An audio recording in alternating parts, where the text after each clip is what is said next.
এবং সবচেয়ে বড় কথা হচ্ছে যে তাদের লুটপাট, তাদের দুর্নীতি, তাদের দখল, তাদের যে অগাধ সম্পদের মালিক হয়ে যাওয়া এই 7% বা 8% আওয়ামী লীগের, এবং স্পষ্টভাবে তারা যে এই অবৈধ সম্পদ উপার্জন করতেছে, এইটা জনগণ বুঝে গেছে। মানে তাদের যা চাচ্ছে সেইটাই তারা পাচ্ছে, কিন্তু আমরা বাংলাদেশ পাচ্ছি না। তাই আমাদের এখন ডাইরেক্ট ভারত এবং আওয়ামী বিরোধী কার্যক্রম করে অবশ্যই একটা গণ অভ্যুত্থান ঘটাতে হবে। চাচ্ছি যে এখানে আমেরিকা তো তার নিয়ম কানুন, তার স্বার্থটাই দেখবে।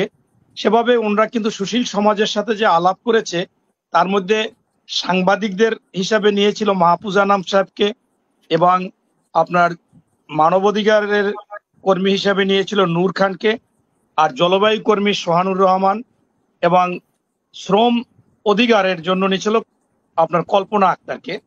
তার মধ্যে কিন্তু দুইজনে, যেটা মাহমুদ ভাই বলছে যে মাহফুজ আনাম কোনো মন্তব্য করেনি, ও দুইজনে কিন্তু বলেছে যে তারা নির্বাচনকালীন পরবর্তী কি অবস্থা সেইটা, এরপর সংবাদপত্রের স্বাধীনতা বা সংবাদপত্রের অবস্থান সরকারের কাছে কি সেইটা নিয়ে আলোচনা করেছে, মানবাধিকার নিয়ে আলোচনা করেছে, গণতন্ত্র নিয়ে আলোচনা করেছে, এবং শ্রম অধিকার নিয়ে আলোচনা করেছে, এবং তারা এটা অব্যাহত রাখবেন। এবং র্যাবের উপর যে নিষেধাজ্ঞা বা এগুলো নিয়ে কাজ করতে চাচ্ছেন, সরকারের সাথে সরকারের সহযোগিতা চাচ্ছেন, এবং বাংলাদেশে যে টাকা, এই যে ব্যাংক খাত বা অর্থনৈতিক খাতগুলো, এগুলো তারা কাজ করতে চাচ্ছেন, এটা কিন্তু বলেছেন। এখন মাহমুদ ভাই যেটা বলেছে অত্যন্ত গুরুত্বপূর্ণ কথা। আমিও মাঝে মাঝে আমাদের অনেকে নেতাদের সাথে বলি যে এটা তো আসলে আমাদের একার কাজ না, সকলেরই এটা কাজ, সকলেই ভুক্তভোগী।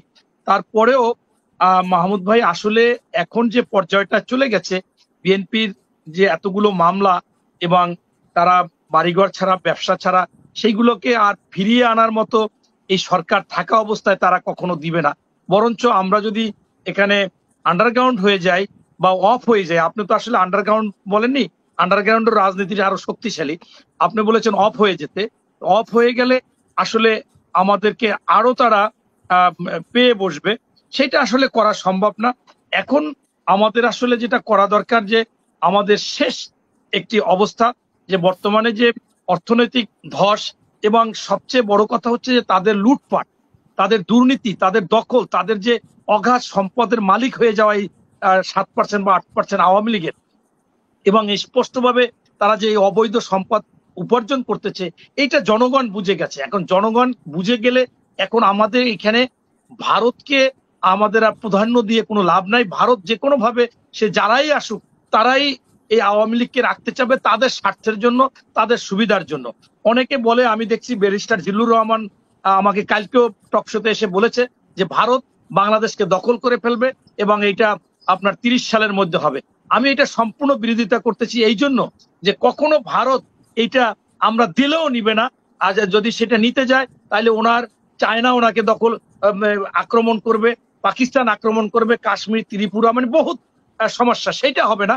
ওনারা শুধুমাত্র আমাদের এটাকে বাজার, এবং আওয়ামী লীগ থাকলে তাদের যে সুবিধা হয়, তাদের লোকজন বাংলাদেশে কাজ করতেছে, অবৈধভাবে উপার্জন করে নিচ্ছে, মানে তাদের যা চাচ্ছে সেইটাই তারা পাচ্ছে, কিন্তু আমরা বাংলাদেশ পাচ্ছি না। তাই আমাদের এখন ডাইরেক্ট ভারত এবং আওয়ামী বিরোধী কার্যক্রম করে অবশ্যই একটা গণ অভ্যুত্থান ঘটাতে হবে, এবং সেই জন্য জনগণকে ঐক্যবদ্ধ করতে হবে, যে শুধুমাত্র আওয়ামী লীগের সাথে না, এই সরকারের সাথে না, আমাদের আন্দোলন সংগ্রাম আওয়ামী লীগ প্লাস এই ভারত।